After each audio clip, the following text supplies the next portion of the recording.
আজকে একটি আমরা ভিডিও লক্ষ্য করেছি হুজুর তৈয়ব শাহ রহমতুল্লাহ তাআলা আলাইহির পুরো জীবনী নিয়ে বিস্তারিত খুবই চমৎকার ভাবে আলোচনা করেছিলেন।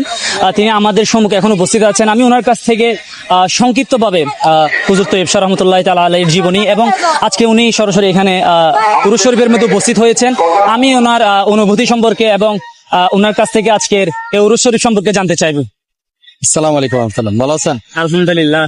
তো ইফশা হুজুর আসলে পরিপূর্ণ জীবনী তো বিবরণ করা হয় নাই বা বিস্তারিত বর্ণনা করা হয় নাই, শুধুমাত্র হুজুর কাবলা তৈয়ব শাহ রহমতুল্লাহ আলাইহির জীবনের তো অনেক অংশ রয়েছে, অনেক বড় বিশাল পাঠ। ওখান থেকে সংক্ষিপ্ত যে মানুষ যাতে তৈয়ব শাহ হুজুর রহমতুল্লাহ আলাইহিকে মানুষ মহব্বত করে, তো ওনার জীবনী সম্পর্কে মানুষ সবার ধারণা রাখা দরকার। তো হুজুর কাবলা আলম উনার জীবনীতে ওনার শৈশব থেকে উনি কিভাবে নিজেকে গড়ে তুলেছেন এবং তরিকতের কি খেদমত করেছেন, জাস্ট এতটুকু হিন্টস মানুষকে মেসেজ দিয়েছেন। আলহামদুলিল্লাহ।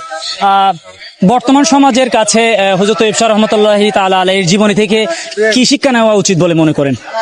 আসলে একটা জিনিস কি আপনারা বলি, আল্লাহগণ রাসূল পাক সাল্লাল্লাহু আলাইহি ওয়াসাল্লামের মহব্বতটা মানুষের অন্তরে দিয়েছেন, নিজে আমল করেছেন, অপরকে আমলের তরগিব দিয়েছেন।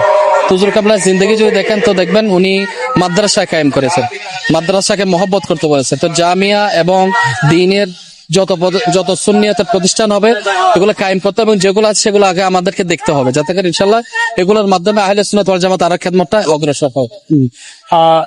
দেশের বিভিন্ন প্রান্ত থেকে কিন্তু আজকের এই এখানে বক্তা আশিকানরা এসেছেন।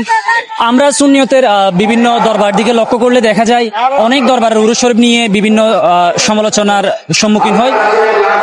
বিভিন্ন দরবারের উরুস শরীফ এবং এই উরুস শরীফের মধ্যে আপনি কি তফাৎ দেখছেন? আসলে উরসটা একটা পবিত্র জিনিস, উরস এটা খেলতামাশার জিনিস নয়। তো আলহামদুলিল্লাহ এটা আমরা তো ছোট থেকে দেখে আসছি। আলহামদুলিল্লাহ জামে আহমদিয়ার মাঠে হুজুর কাবলার যে উরুস শরীফ উদযাপন হয় সেটা একদম শরীয়ত সম্মত ভাবে হয়। এবং আমির আহলে সুন্নাতের আমি মাদানী মুযাকারায় লক্ষ্য করেছি বিভিন্ন বলি আল্লাহ বুজুর্গদের যে উরুস হয় তো ওগুলাতে কোনো শরীয়তের বাইরে কোনো কাজ হয় না, শরীয়তের মধ্যে থেকে মাশাআল্লাহ সুন্দরভাবে উদযাপন হয়, এটাই দরকার।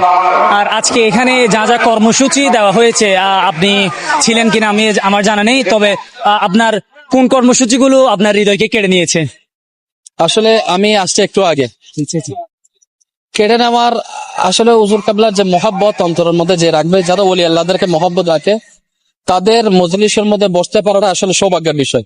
দোয়াতে হাজির দেওয়া এটা চাইতে আর বড় আর কি হতে পারে, এটা হলো মেন।